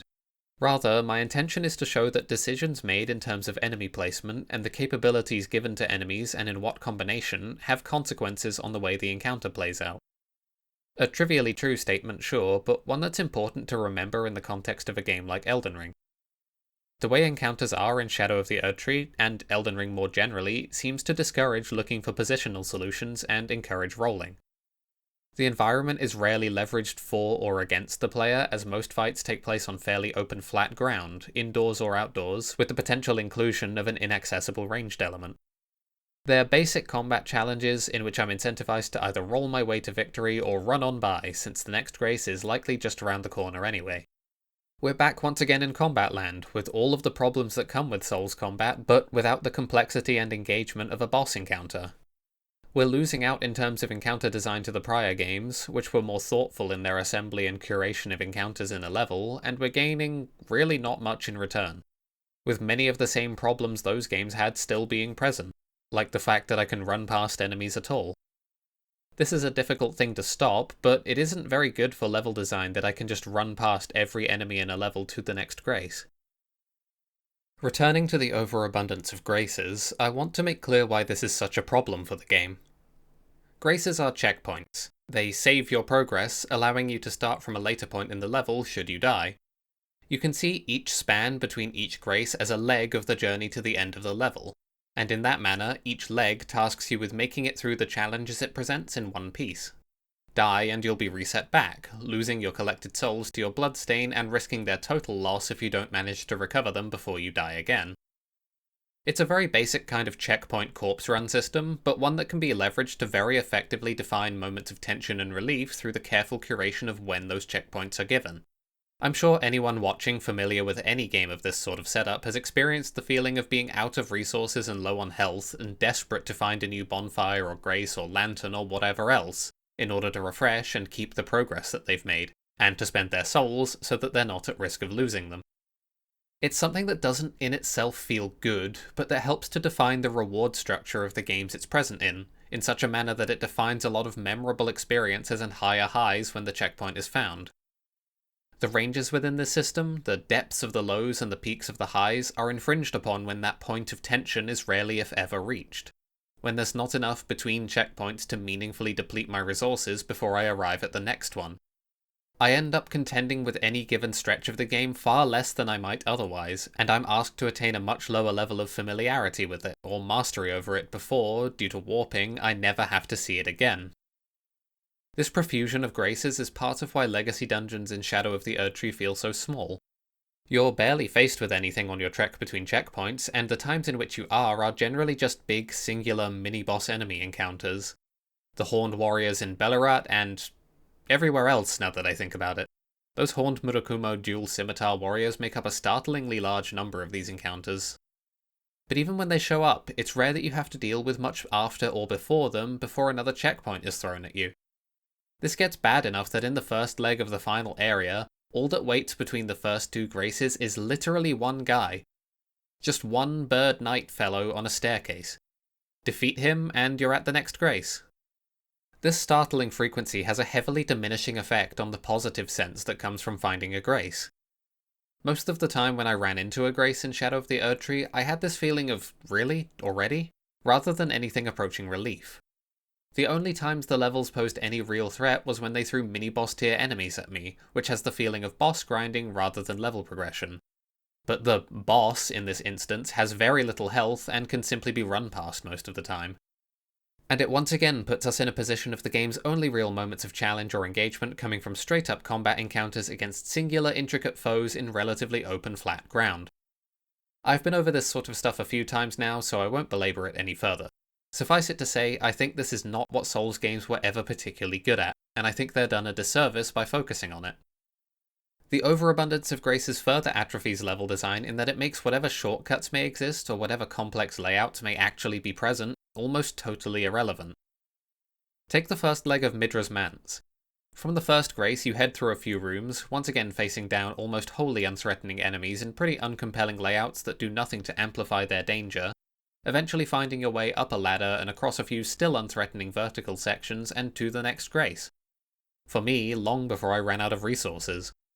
You then take a ladder down from here, open a door behind you and a door in that room, and bam, you're back at the first grace. An impressive display of interconnectivity. Which is nice and all, but why do both of these graces exist? The first one, with the shortcut, covers every possible reason I might have to use the second one, or vice versa. The double graces make the shortcut bizarre rather than satisfying, while also depriving it of its utility if the upstairs bonfire continues to be used. And the reverse insinuation is almost more insulting, that FromSoft and the team really thought that that brief span is all the player could take before needing a new checkpoint. Everything in the design of the levels is so deprived of tension, rotted and atrophied, and littered with the true focus of the level design, providing a sequence of arenas in which you can fight singular complex enemies. You almost never get worn down over a sequence of encounters anymore. You either die in a singular combat challenge, or make your way through and find another grace in short order regardless of your current resources. The only one that comes anywhere close to escaping this sort of design is Shadowkeep, though Shadowkeep itself is not even particularly remarkable and is infested with the incredibly obnoxious Fire Knights. The Greatsword variants are quite fun, but the Dagger and Mage ones are a tornado of unreadability, huge damage, unceasing strings, and magic spam. Outside of enemies, though, Shadowkeep makes some decent use of verticality, with a relatively complex layout that makes some use of the vertical space within the rafters sections. It's nothing FromSoft hasn't done before, see the Research Hall and Cathedral of the Deep, which is a bit disheartening, but it's got some design to it. It's used as a hub that connects several areas, which is one of the rare positive results from overlapping Souls design with open world design. Having a particular level act as a hub in this manner gives it a better sense of place, and provides branching, sprawling paths within the dungeon itself to properly connect it to all of these places. This is all somewhat undercut by warping, but at the very least you have to go through it the first time, and it's praiseworthy enough in that respect. My main problems with Shadowkeep outside of its major enemy types being obnoxious is that its two separate sections, the flooded area and the, for lack of a better term, main area, could be more connected. I think this is a missed opportunity to make what would still be mostly a pair of levels feel like one much larger place.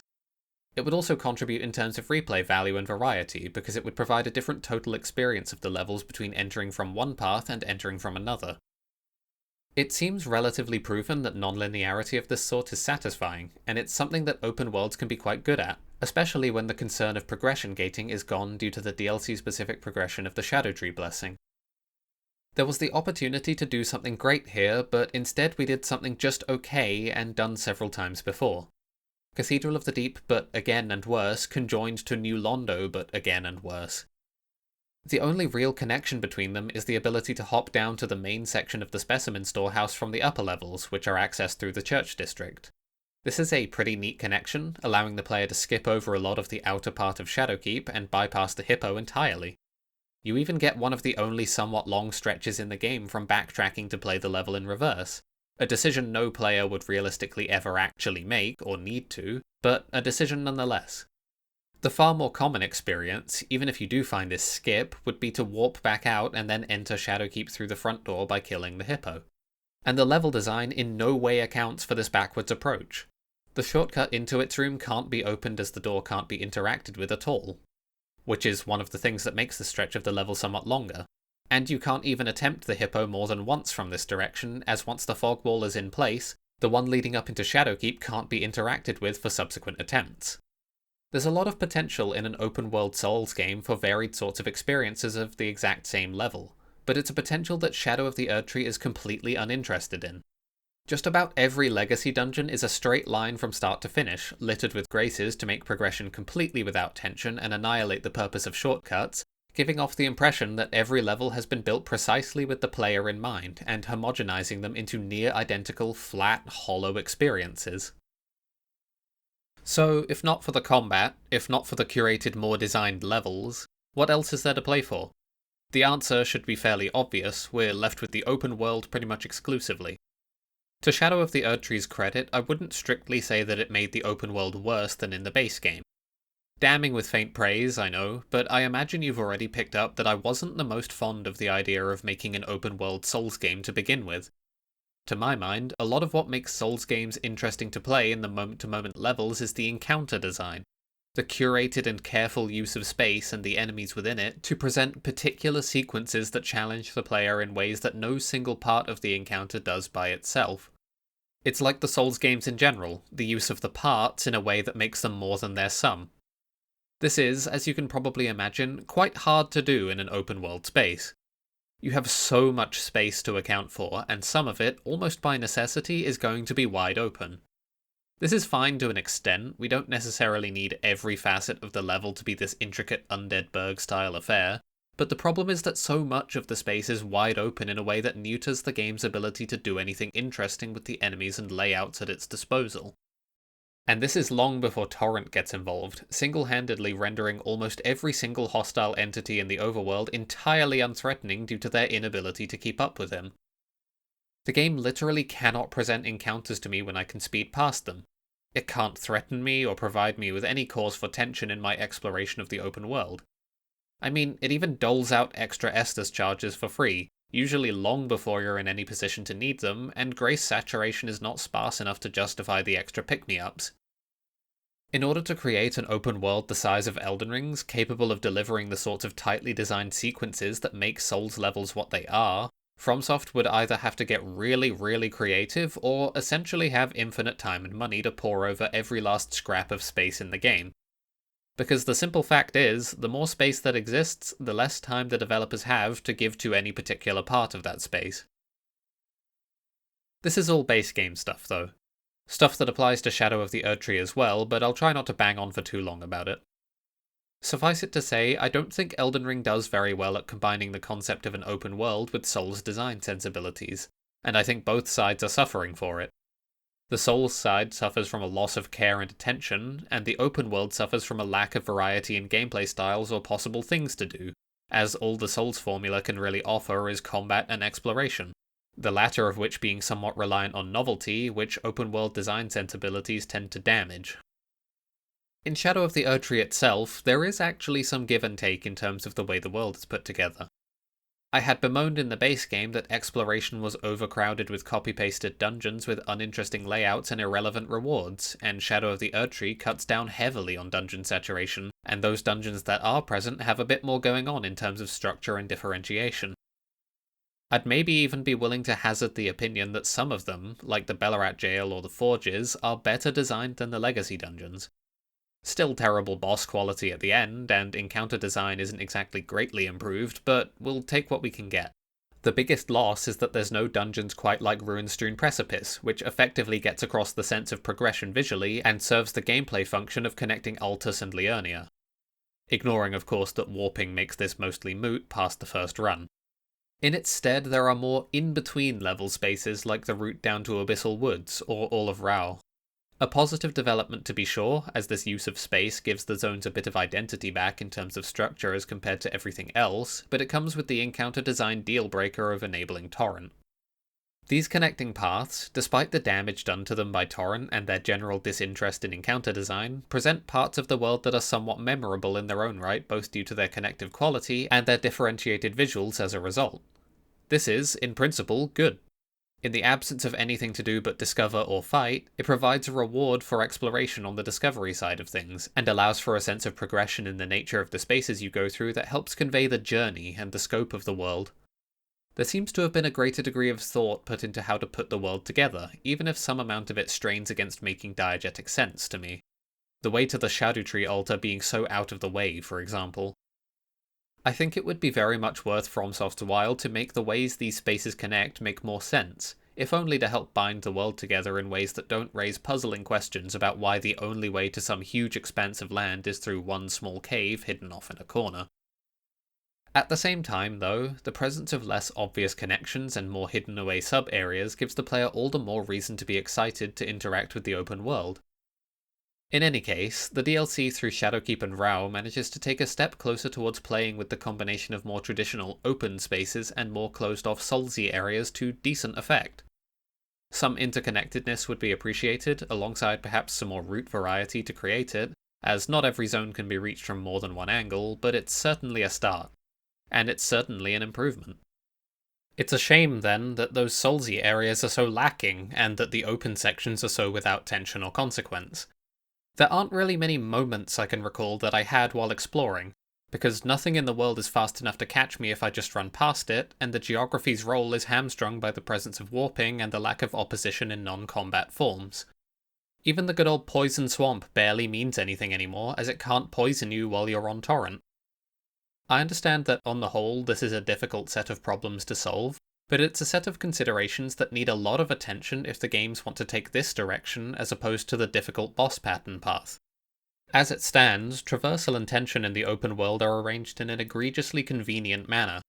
Free warping anytime you're out of combat, a horse fast enough to escape any sort of threat with a double jump for platforming, and little beyond that in terms of mechanics dedicated to traversal.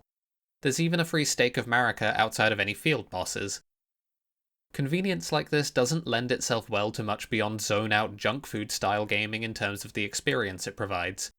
Just wandering around for however long to burn time, with no particular sense of the specific game you're playing and the experience it's presenting. It's not that the game needs to be Death Stranding Souls or something similarly outlandish, but it certainly needs to be able to offer me more than familiar enemies in familiar sorts of arrangements in flashy-looking but weakly experientially designed zones that I more or less only interact with by utilising lukewarm combat mechanics. To really excel in the combination of Souls with open world, we need to do a bit better than a Souls level, but without the threat of enemies, and with the disparate parts of it stretched across more surface area. It's worth disclaiming, though, that broadly speaking, I'm just not fond of open worlds. I tend to think that they, in their current conventional nature at least, are fairly opposed to game design practices that I find compelling. I'm not really won over by large quantities of content if the quality of that content is diminished by its volume. There being lots to find isn't interesting when most of it is just another barely differentiated weapon, or another armor piece that doesn't particularly do anything different from any other. Or, God forbid, another Spirit Ash or upgrade to do with Spirit Ashes.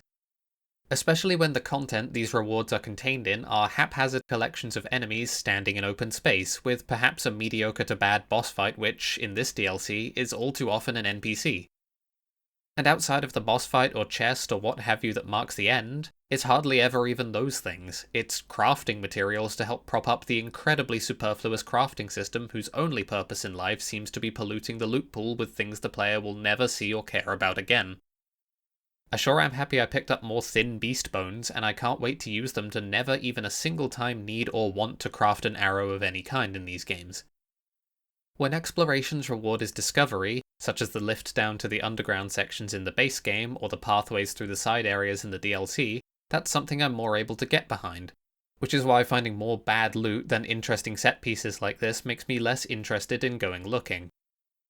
It's the issue I raised earlier where the volume of content needed in an open world game diminishes its ability to present novelty. With so much space to account for, it's unfortunately somewhat inevitable.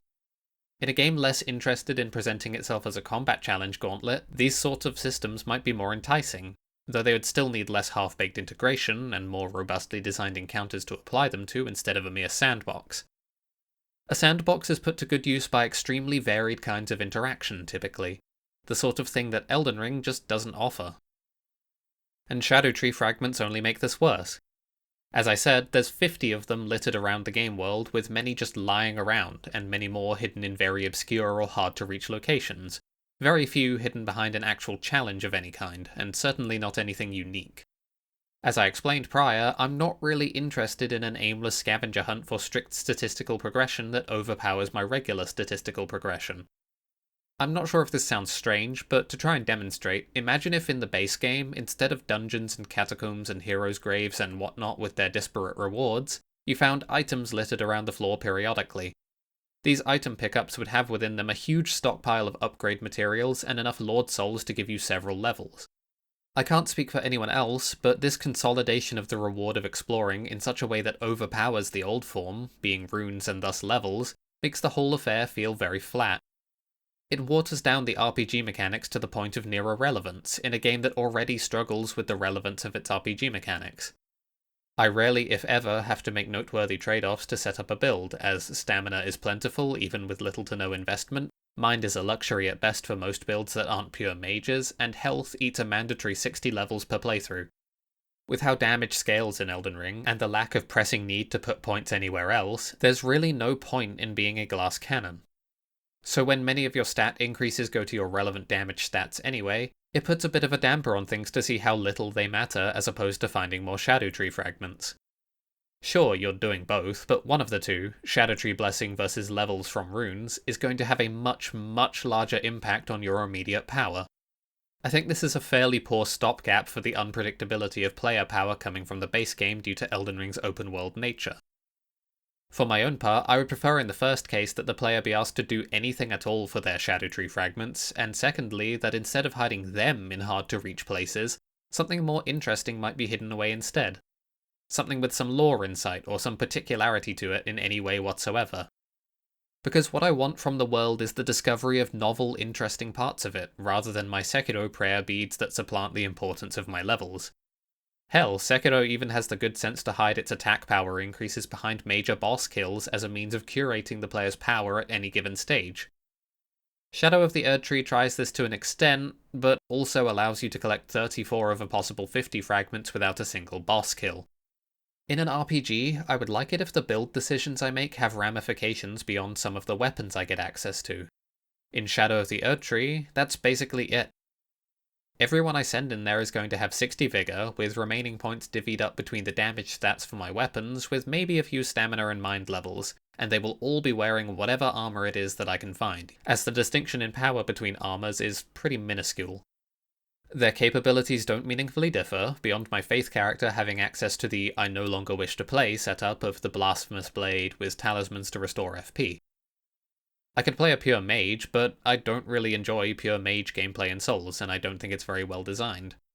I think the enemies account for it poorly, and even still, I'm going to be the same character, but with a stick in my hand instead of a sword, and some more mind. My boss gameplay is fundamentally going to pan out in a similar way, putting square pegs in square holes, so to speak, in terms of finding the right spell for each punish window, and I'll also have less Estus due to the need for blue Estus to keep hitting. One of the only legitimate trade-offs a player makes when choosing character capabilities.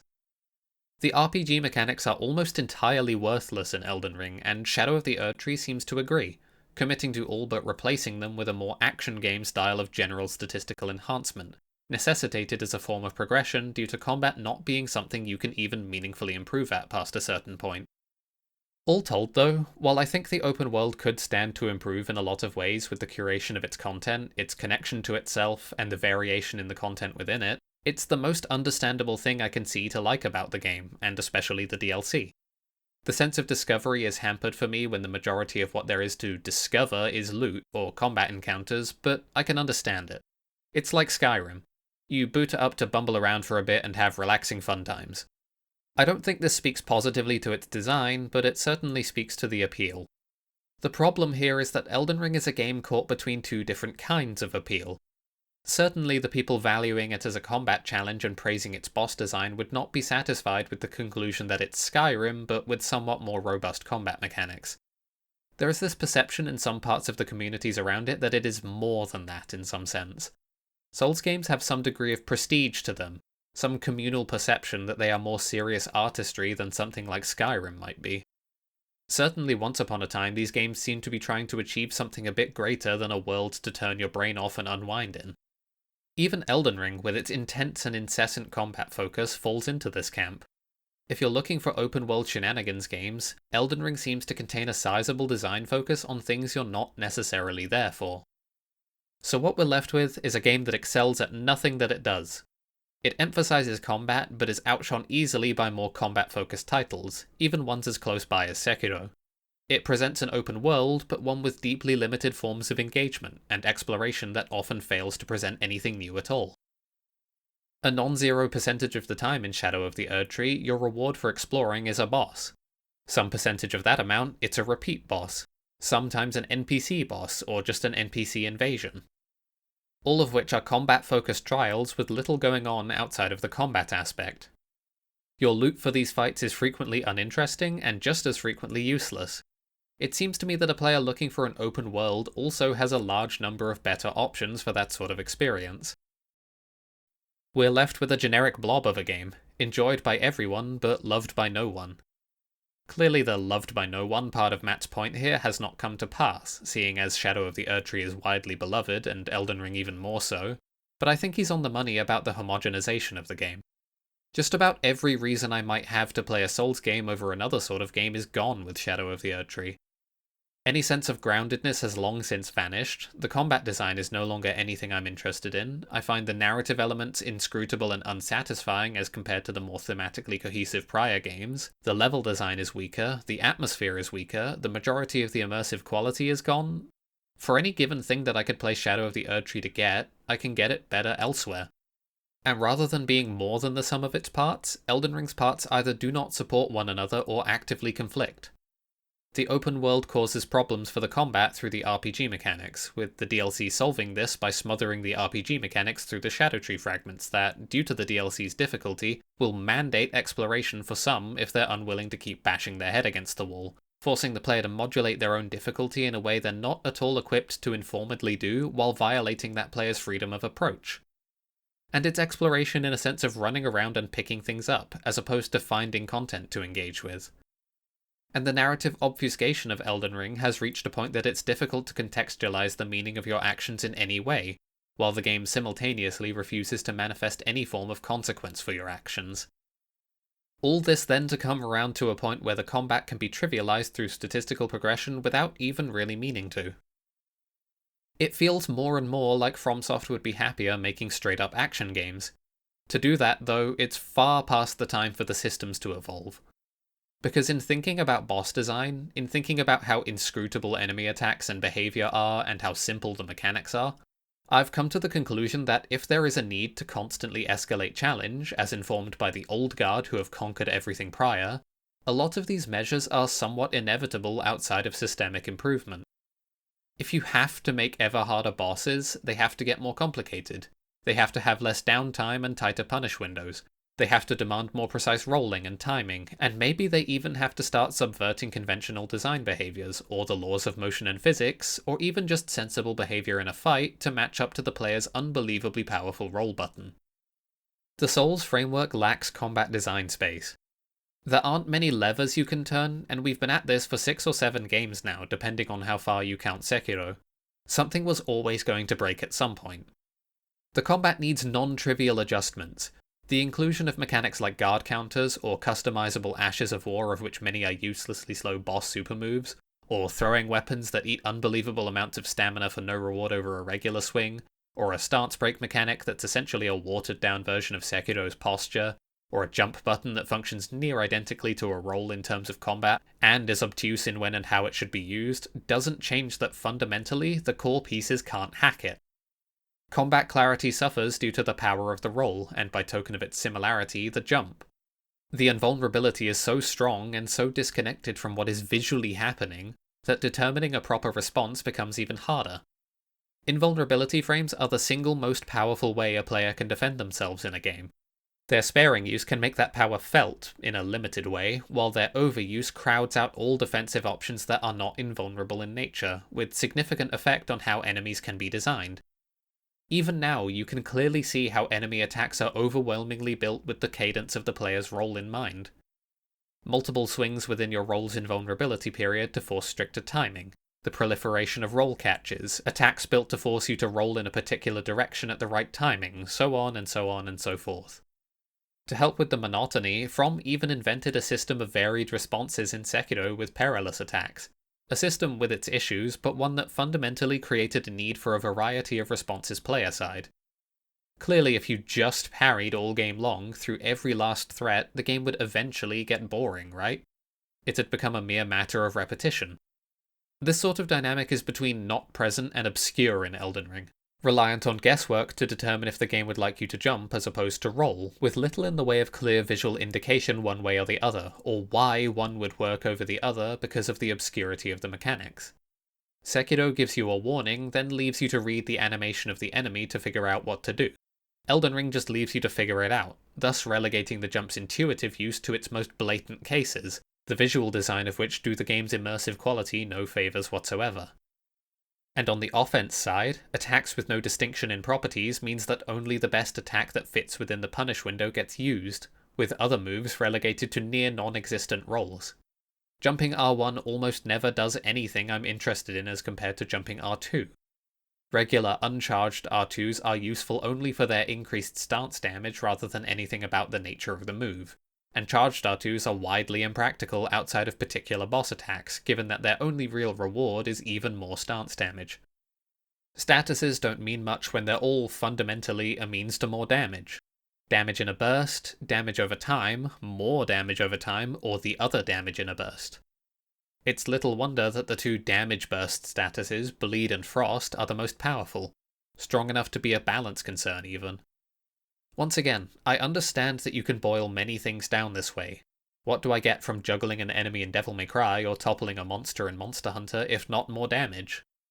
But the difference is in the amount of boiling. It takes simply turning on the heat to reach this conclusion about status effects. None of the tools in my arsenal in Elden Ring have any implication on each other.